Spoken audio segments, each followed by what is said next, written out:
Welcome to the universe in a seashell, the podcast dedicated to science, life, and girl power. I'm Kara Bartek and I'm your host.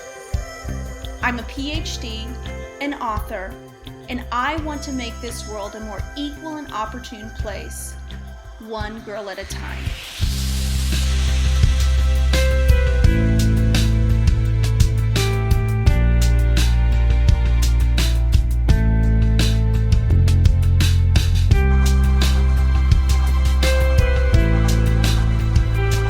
Hey guys, and welcome to the Universe in a Seashell, the podcast dedicated to science, life, and girl power. And I'm sure you recognize that voice. That is Caroline. And I know we have not been adhering to our regular schedule. It's because things are a little bit crazy around here. Not only are we trying to get back into the swing of things with school, but I think our house might be getting ready. So we're trying to pack and move and do all of those horrible things like organizing and so if anybody is not familiar with the backstory, so about a year ago we moved out to a small community called Schulenburg, Texas. We came in from the Portland, Texas area, which is right north of Corpus Christi. Our family, we wanted to live kind of in a more rural area and very close to where Dad grew up, right? Mm-hmm. Yeah, so we have been in the process of building a home, which is really it's a very long and stressful process, but it's a good one. Don't get me wrong, it's good, but it requires a lot of effort and a lot of planning, and in the meantime, you're a little bit uncomfortable because all of your stuff is in storage, including lots and lots of stuffed animals and all of Penny's wigs, right? Sometimes you get lonely without stuffed animals. But I think you're making do, aren't you? Yeah. So we've had the majority of our stuff in storage for about a year, but we do have the essentials. We've got kitchen stuff, we've got school things, clothes, beds. We didn't set up all the beds though, did we? We have 3. So we've been sharing a room. You and Penny have been sharing. Dad. Yeah.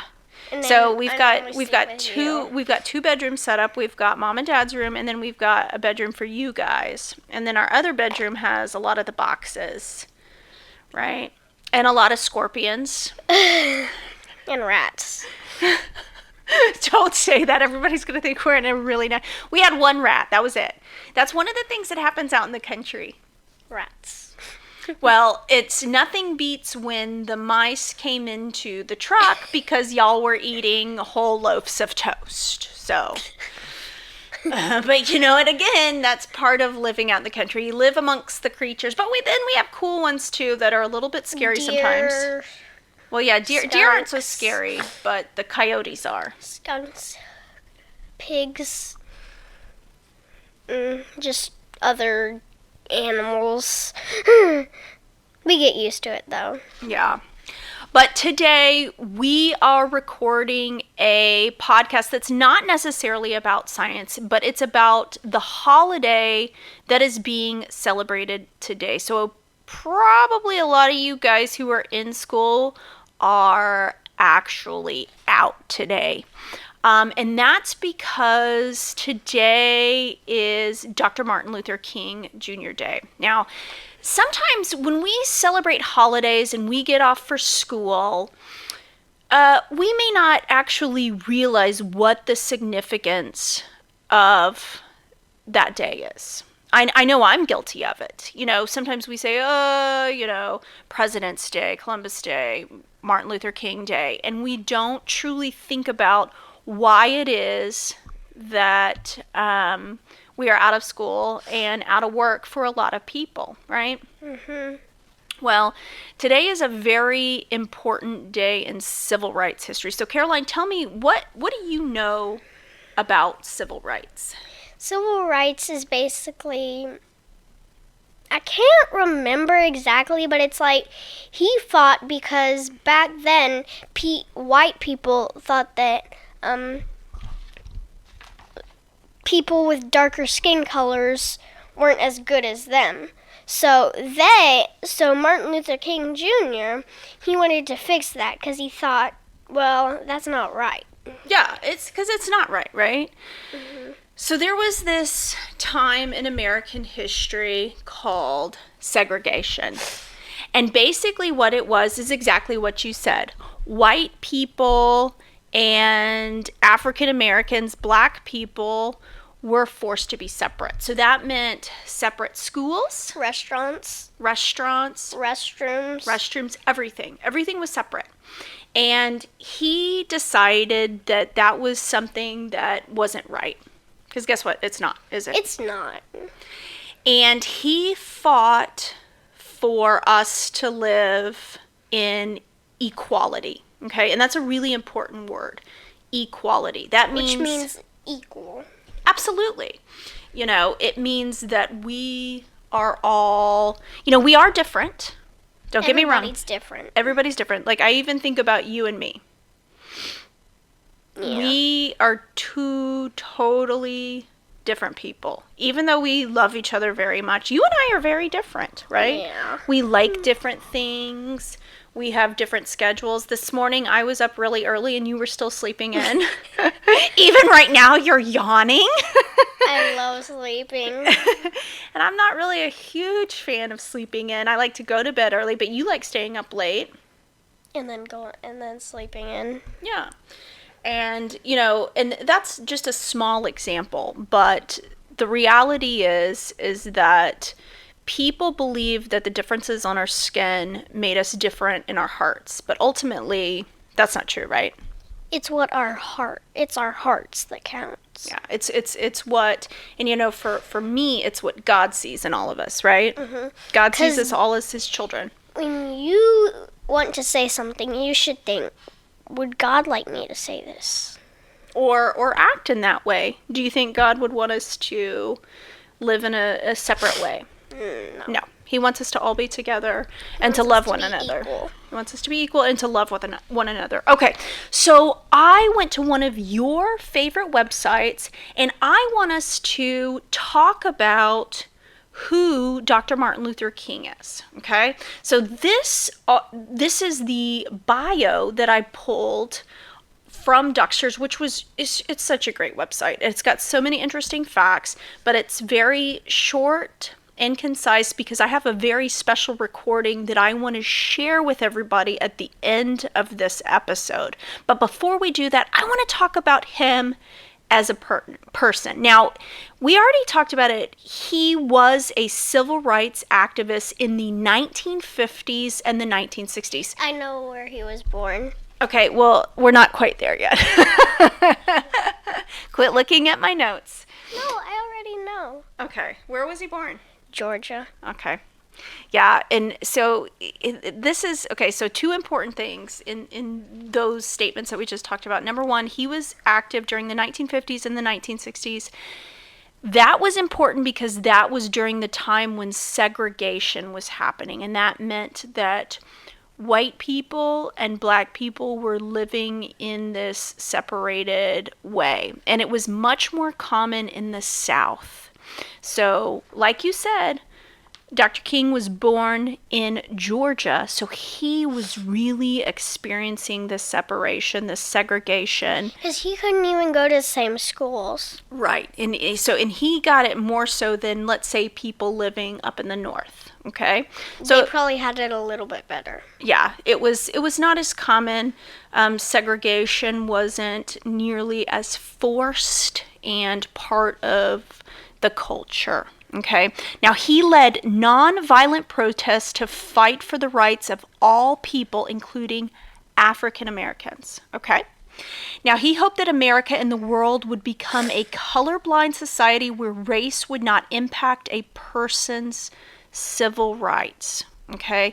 He is considered one of the great orators of modern times, and his speeches still inspire many to this day. So he did nonviolent protest, and a lot of the way that he provoked or created change was through his speeches. He spoke in a way that was very convincing. He has this one very famous speech. What's that speech called?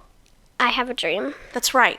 And at the end of this podcast, I'm actually going to play that for you guys. Because that's his most famous speech, and that's the speech that got everybody to do what he wanted them to do. Well, it started a lot of change. It moved a lot of people because he used the imagery, or he talked about children living together in harmony. And I think it's easy sometimes for adults to fight and bicker, but if you think about it through the perspective of a child, and the way that children don't really usually judge one another, right? Children a lot of times are pretty inclusive, except for you and your sister when you start bickering and fighting, and then all of a sudden I see hair being pulled and all that kind of stuff. But generally children yeah, anyway, but generally children usually are less judgmental than adults. But of course, there's Sisters you and your sister have a little.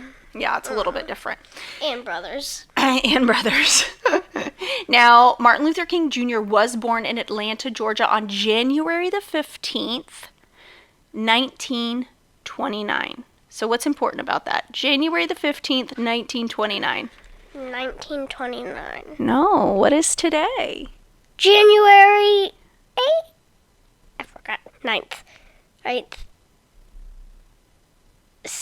I can't remember.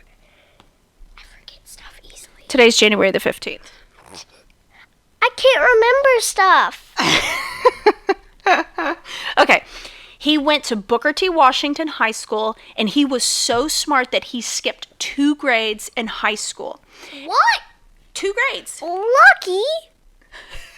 Well, I'm sure he wasn't as lucky as much as he worked hard. So that he probably did his math and his reading without his mom being over there harassing him, saying, Caroline, do your work, do your work. His name is not Caroline. Yeah, but I know a certain Caroline who procrastinates on her homework, so just saying. Homework is bad. Caroline, you're setting a bad tone. I mean, you've already said that don't clean your room, and now you're saying homework is bad. Listen, every mom and dad in America is going to ban the universe in a seashell if you keep setting all these bad examples, okay? Can't do that. Not cool. Don't worry, I'll deal with Caroline. I'll make her sweep all the floors and do extra homework tonight. Okay. Now, he started his college education at Morehouse College at the young age of 15. 15? So that would basically be like a sophomore in high school. He already started college. So he was a very bright person. After getting his degree in sociology from Morehouse, Martin got a divinity degree from Crozer Seminary, and then got his doctoral degree in theology from Boston University. So this is why we call him Dr. Martin Luther King. So his background was in religion, which that makes a lot of sense, right? He approached civil rights and equality from a religious or a theological perspective. And he did not make it violent. No, yeah, because that's important. That gives you a hint that he did not want to hurt anybody. He didn't want to hurt anybody because he felt like he could accomplish his goals by talking. By discussion, and his moving speeches, and also by living a life as an example. Okay. Now, his father was a preacher, which actually inspired him to pursue the ministry. Okay, so that's kind of cool, right? Mm-hmm. So his dad set an example. What his dad did. Absolutely. And he had a younger brother and an older sister. And in 1953, he married a woman named Coretta Scott. Okay, and she later became known as Coretta Scott King. Okay, they actually had 4 children, and their children's names are Yolanda, Martin, Dexter, and Bernice. Okay, so let's talk about how Dr. King got involved in civil rights. In his first major civil rights action, Martin Luther King Jr. led the Montgomery bus boycott. Okay, now here's what happened. It started when Rosa Parks refused to give up her seat on a bus to a white man. Okay, so let's talk about Rosa Parks. Rosa Parks was working, I believe, as a seamstress. And it was one of these jobs where she was spending a lot of time on her feet. And she was tired, okay? So she got onto the bus to go home after work. And during the days of segregation, what happened when a white person got on a bus and, if you as a black person, as an African American, were sitting on the bus, you were obligated to stand up and give your seat to a white person. That's just weird. It's rude, it's terrible, but that's the way that segregation worked, okay? I'm glad I did not live during that time. I know. Well, so here's what happened. So Rosa Parks, she was tired. She had been standing on her feet, and she was a much older woman, okay? So when you look at pictures of her, she looks like a grandma, okay? So you can imagine, I'm almost 40 years old, and that's not, now I know that you think that's super old. No, I don't. That's not that old. Well, then why do you always call me old and gross? I don't! Mm-hmm. You call Dad old and gross. Well, he kind of is old and gross. He's younger than you. Yeah, but he's still old. And he's all crotchety. So anyway, she's much older. Her body was hurting. She was tired, and she didn't want to give up her seat. So you know what she did? She sat there. Now, here's what happened. She was arrested and actually spent the night in jail. So can you imagine an older woman not wanting to give up her seat to a white man because she's tired? She got arrested and had to actually spend the night in jail. Okay. As a result, Martin Luther King helped organize a boycott of the public transportation system in Montgomery. And this is Montgomery, Alabama. Okay. The boycott lasted for over a year, and it was very tense at times. Martin Luther King was arrested at his house, and his house was bombed as a result of this. Bombed. Okay. They say that he got arrested during this like several times. Oh yeah, he was arrested. He was arrested for doing the right thing. Okay. Now It's sad. in the end, he actually prevailed, and segregation on the Montgomery buses actually came to an end. So even though violence was being, enacted against his family, can you imagine being in your home and a bomb actually coming there? I know that I've seen. Did he get hurt? I don't believe so. Did his family? They could have. They definitely could have. They burned crosses. Lots and lots of horrible things. But because he, continued to pursue these goals of desegregation, the transportation system actually became desegregated. Now, in 1963, he actually helped organize the very famous March on Washington. I've heard of it. Okay. Now, over 250,000 people attended this march in an effort to show the importance of civil rights legislation. So what he was trying to do was get the government to put laws into place that would show that blacks and whites were equal. Okay? Mm-hmm. Some of these issues the march hoped to accomplish included an end to segregation in public schools. Okay? Mm-hmm. So kids your age, protection from police abuse, and to get laws passed that would prevent discrimination in employment. It was at this march where Dr. King gave his I Have a Dream speech. So kiddos, make sure that you stay tuned. I'm actually going to play that at the end of this podcast. How long is it? It's about 6 or 7 minutes long. But it's I thought very it was like moving. an hour long. No, it wasn't actually, it wasn't as long as you would think. But it was still very important. Okay, the speech has become one of the most famous speeches in history, and the March on Washington was actually a great success. The Civil Rights Act was passed a year later in 1964. Did he get arrested during that? I don't believe he got arrested during the March on Washington, but he was arrested a lot, okay? Now, let me read you some really cool facts that I found on Ducksters. Okay, he was the youngest person to be awarded the Nobel Peace Prize in 1964. There are over 730 streets in the United States named after Martin Luther King. I know where one is. Where? I forgot the town, but I know there was one in drove Lubbock. by it. Yeah. They're all over the place. Now, one of Dr. King's main influences was Mahatma Gandhi, who taught people to protest in a very nonviolent manner. He was actually an Indian guy that went on what was called a hunger strike, okay, for peace. Okay, and so that means Hunger strike. he did not eat. Okay, as a way, so instead of him, like, let's say, having a fight or starting a war, doing something like that, he said, I'm not going to eat until they end. And I think for him, it was imperialism, British imperialism. That's a kind of a different story. But anyway, he was essentially looking to accomplish his goals regarding, peace and all of that kind of good stuff. And he decided just not to eat. Okay. He was awarded the Congressional Gold Medal and the Presidential Medal of Freedom. I'm surprised Martin Luther King Jr. did not become a president.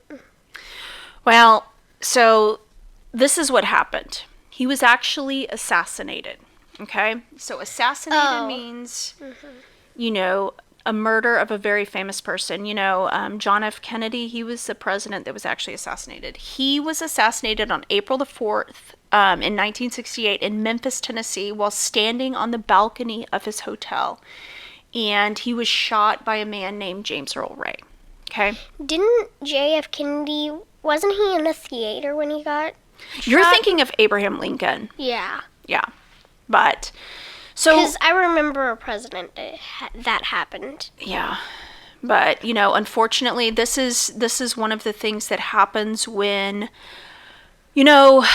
people become famous and they get in the public eye. Sometimes they become targets for these things because they don't like what they're accomplishing. So anyway, today is a day that we need to remember as a holiday for someone a who did something good for us. Well, and he sacrificed everything, okay? And so the lesson that he taught us is that we are all equal. We are different, but we are equal. Just the way that God sees us. And that's something that's not easy to do all the time, is it? No. But I think today, I know me personally, what I want to try to do is practice that. And then also use the techniques that he did. Sometimes I want to yell. I want to scream, especially at you and your sister. And Dad. Yeah, and Dad. I like to yell at Dad as well. But, think about how he used these non-violent ways of accomplishing his goals, okay? He didn't have to lower himself or act in a way that just wasn't right. He continued to use good character and integrity, and I think that's something that we can take in our everyday life. He put his life down for other people. For other people, and that's the ultimate sacrifice. And I'm grateful for him and what he's accomplished. So today, that's what I'm going to remember. Okay, kids, please stay tuned. I'm going to be playing the I Have a Dream speech. Remember, guys, if you're enjoying the podcast, I'm tongue-tied, please make sure that you subscribe or hit that notification button. Also, leave us a rating and review. I thank you so much for tuning in to the Universe in a Seashell, and I hope that you have a great day. Bye. I have the pleasure to present to you Dr. Martin Luther King, Jr.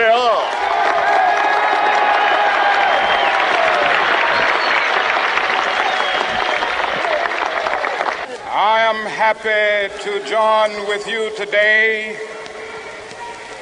in what will go down in history as the greatest demonstration for freedom in the history of our nation.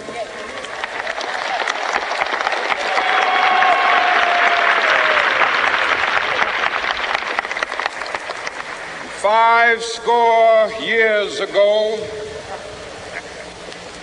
a great American in whose symbolic shadow we stand today signed the Emancipation Proclamation. This momentous decree came as a great beacon light of hope to millions of Negro slaves who had been seared in the flames of withering injustice. It came as a joyous daybreak to end the long night of their captivity. But 100 years later, the Negro still is not free. 100 years later, the life of the Negro is still sadly crippled by the manacles of segregation and the chains of discrimination.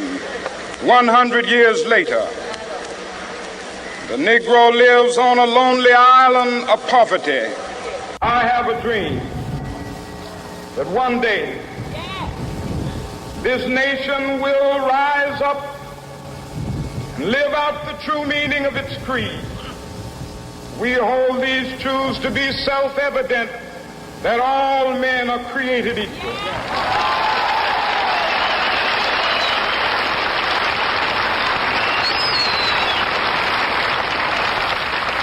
I have a dream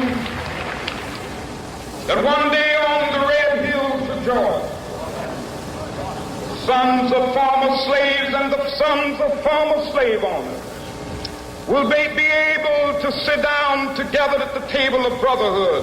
I have a dream that one day, even the state of Mississippi, a state sweltering with the heat of injustice, sweltering with the heat of oppression, will be transformed into an oasis of freedom and justice. I have a dream. My four little children will one day live in a nation where they will not be judged by the color of their skin, but by the content of their character. I have a dream today.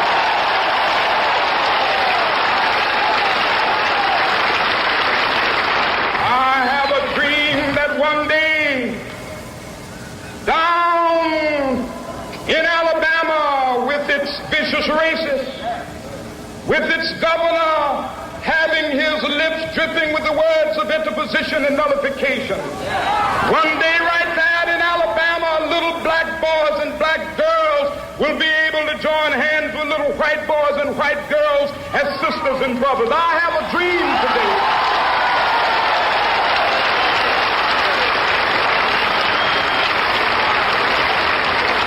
I have a dream that one day every valley shall be exalted, and every hill and mountain shall be made low. The rough places will be made plain, and the crooked places will be made straight, and the glory of the Lord shall be revealed, and all flesh shall see it together. This is our hope. This is the faith that I go back to the South with. With this faith, we will be able to hew out of the mountain of despair a stone of hope. With this faith, we will be able to transform the jangling discords of our nation into a beautiful symphony of brotherhood. With this faith, we will be able to work together, to pray together, to struggle together, to go to jail together, to stand up for freedom together, knowing that we will be free one day.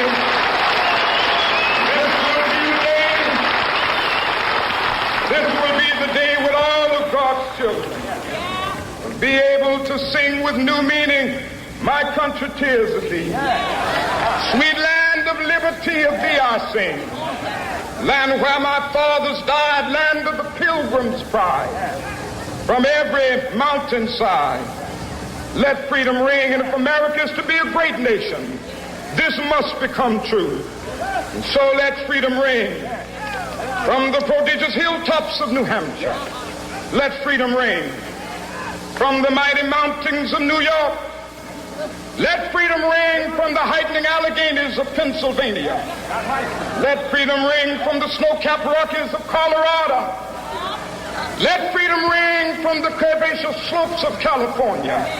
But not only that, let freedom ring from Stone Mountain of Georgia. Let freedom ring from Lookout Mountain of Tennessee. Let freedom ring from every hill and molehill of Mississippi, from every mountainside. Let freedom ring, and when it happens, when we allow freedom ring, when we let it ring from every village and every hamlet, from every state and every city, we will be able to speed up that day when all of God's children, black men and white men, Jews and Gentiles, Protestants and Catholics, will be able to join hands and sing in the words of the old Negro spiritual, free at last.